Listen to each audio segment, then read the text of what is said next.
Hola estimados, este es un nuevo video de la unidad Roblonado de la Cátedra de Elementos de Máquinas de la UTN de San Francisco. Vamos a terminar de ver cómo es el cálculo sobre el roblón propiamente dicho, cuando existe una carga centrada y una carga excéntrica. La carga P pasa por el centro de gravedad indicado como CG de las secciones resistentes. Vamos a considerar que la sección resistente es la sección dada por el diámetro del vástago del roblón, no por la cabeza ya preformada. La carga P externa, que solicita a toda la unión, en este caso su recta de acción pasa por ese punto de gravedad. En las figuras inferiores podemos ver cómo es la distribución de los esfuerzos para distintas juntas, digamos, cuando hay una sola dirección o dos direcciones de fuerza. Bueno, ¿cómo iniciamos el cálculo? Primeramente, o como primer paso, vamos a usar un artilugio del teorema de Varignon para ubicar el centro de gravedad. El teorema de Varignon nos dice que las áreas resistentes de las secciones de los roblones se interpretan como vectores que generan momentos respecto a ese centro de gravedad. O sea, lo que podemos considerar como alternativa o variante al teorema de Varignon es que cada área resistente del roblón se puede considerar como un vector. Por lo tanto, la sumatoria de todas esas áreas resistentes por las distancias al centro de gravedad RCG va a tener que ser igual a la sumatoria de la superficie resistente por su distancia al centro de gravedad. SI es el área resistente de cada uno de los roblones, vamos a indicar con I para generalizar la cantidad de roblones. RI es la distancia mínima desde el centro de la superficie resistente del roblón al centro de gravedad. La sumatoria de SI es el área total resistente y RCG es la distancia mínima del punto considerado para el análisis de momentos al punto CG. O sea, nosotros vamos a tomar un momento respecto a algún punto arbitrario porque no conocemos justamente el centro de gravedad. Consideremos la imagen. Podemos decir que la carga está centrada, entonces solo existe un componente de corte puro sobre los roblones que vamos a denominar P y C. P correspondiente a la fuerza, C de corte y generalizando para cada uno de los roblones. Usando las ecuaciones estáticas de equilibrio, sabemos que los momentos exteriores deben ser igual a los momentos interiores. La fuerza de corte sobre cada uno de los roblones la podemos expresar como P y C sobre la superficie resistente SI es igual a la fuerza exterior P dividido la sumatoria de todas esas secciones resistentes. Si despejamos, obtenemos que P y C es igual a la superficie resistente de cada rolón dividido la superficie total por la fuerza exterior P. Esto me está indicando que P y C es proporcional a la fuerza exterior.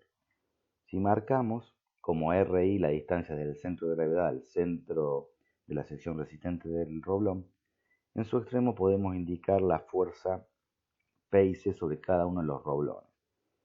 La misma va a tener una particularidad, va a tener la misma dirección y sentido que la fuerza que le da origen. Sobre cada roblón, P y C tienen la misma dirección y sentido y obviamente la magnitud es una proporción respecto a P. Para calcular la cantidad de roblones, antes de ubicar si estamos diseñando una junta roblonada, es interesante conocer la fuerza exterior que tiene que soportar la junta y si dividimos aproximadamente lo que suponemos que puede resistir cada uno de los roblones, eso me va a dar la cantidad de roblones. Bien, ahora vamos a pasar al cálculo de resistencia de la unión roblonada con cargas excéntricas. Como lo muestra la figura, la fuerza P exterior no pasa por el centro de gravedad de las áreas resistentes. Esto genera una segunda componente de tipo momento que vamos a denominar como P y M. Esta fuerza P exterior pasa a una distancia mínima E desde el centro de gravedad, por lo que el momento exterior que se genera en la junta es igual a P por E. Vamos a considerar para el desarrollo teórico una cupla aplicada al centro de gravedad. Como ustedes saben, en condiciones de equilibrio, si yo agrego dos fuerzas de igual magnitud pero diferente sentido, el equilibrio estático se sigue cumpliendo. Entonces acá vemos que tanto P como menos P' van a generar una cupla de momentos sobre la unión y P' va a generar una tensión de corte puro como si fuese una carga centrada, como vimos en la parte anterior. Entonces, la primer componente nos vamos a quedar con P', que es la que genera el corte puro sobre el roblón. Como vimos anteriormente, va a tener la misma dirección y sentido que P, pero bueno, su valor va a variar según la relación entre el área del roblón y el área total resistente. Primeramente vamos a suponer que la tensión cortante debido a este momento es proporcional, porque no la conocemos, a la distancia de cada uno de los roblones al centro de gravedad, RI. O sea, podemos decir que tau es igual a K por RI. Donde K es una constante de proporcionalidad, que nos está indicando cuánto puede variar esta tensión respecto a la distancia al centro de gravedad. Bien, ahora P y M es la segunda componente que actúa sobre el roblón. Esta fuerza P y M genera un momento de igual sentido que el momento exterior, o sea que va a tener que ser perpendicular a RI para cada uno de los roblones. Entonces, a medida que voy posicionándome sobre cada roblón, esta dirección de P y M va a ir cambiando. Vamos a recordar que la tensión es fuerza sobre superficie resistente. Recordamos que de ahí podemos despejar que para cada uno de los roblones, P y M es igual a esta tensión por su superficie resistente. Recordando la ecuación de las filminas anterior, tau podemos decir que es proporcional a la distribución de los roblones, RI, que vamos a considerar como ecuación 3. Podemos considerar que esta componente P y M es proporcional a la distancia a su centro de gravedad y la sección resistente de cada uno de los roblones. Vamos a considerar esta ecuación, la vamos a nombrar como 4. Entonces, el momento interior sobre cada uno de los roblones es simplemente la fuerza por la distancia. Si reemplazo P y M, obtenemos que el momento interior es K por RI por SI por RI. Obviamente, haciendo un artilugio algebraico, nos queda que el momento interior para cada uno de los roblones es proporcional a su distancia al cuadrado por la sección resistente de cada roblón. El momento exterior es conocido y tiene que ser igual a la sumatoria de todos los momentos interiores que actúan sobre cada uno de los roblones.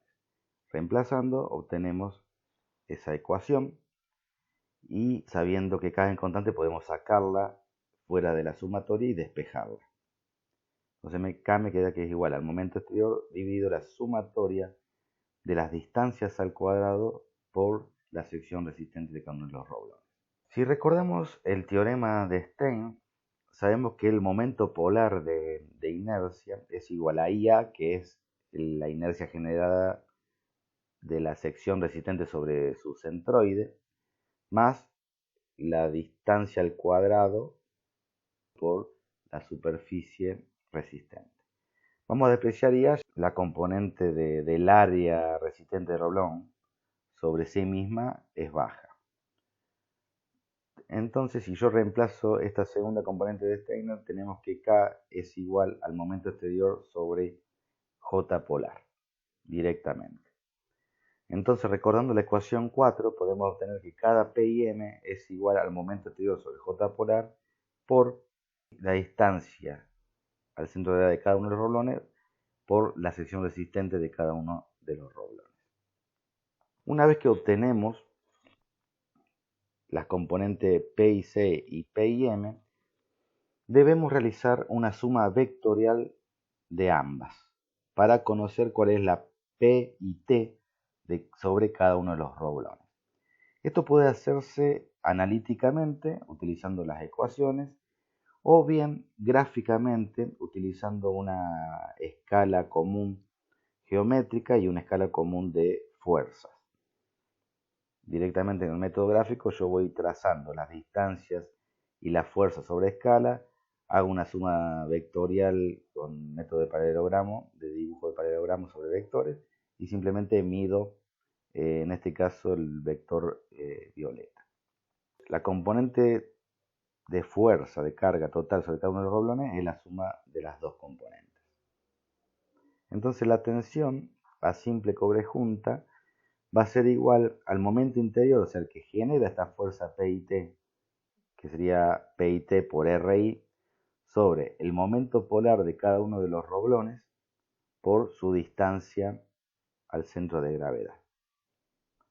Les dejo para que hagan de ejercicio y puedan resolver que si yo simplifico artilugios algebraicos de MI y JPI, conceptualmente la tensión es igual al momento interior que genera la fuerza total sobre cada uno de los roblones dividido el JP de cada uno de los roblones por su distancia al centro de gravedad de cada roblón. Bueno, como bibliografía está la bibliografía básica que figura en las tablas y como complementario le puedo sugerir para ampliar un poco el conocimiento de los métodos de roblonado, Héctor Cosme, Elementos de Máquinas, y para encontrar dimensiones y factores de seguridad estándares, les recomiendo el Código de Calderas de la Asociación Americana de Ingenieros Mecánicos. Hasta la próxima.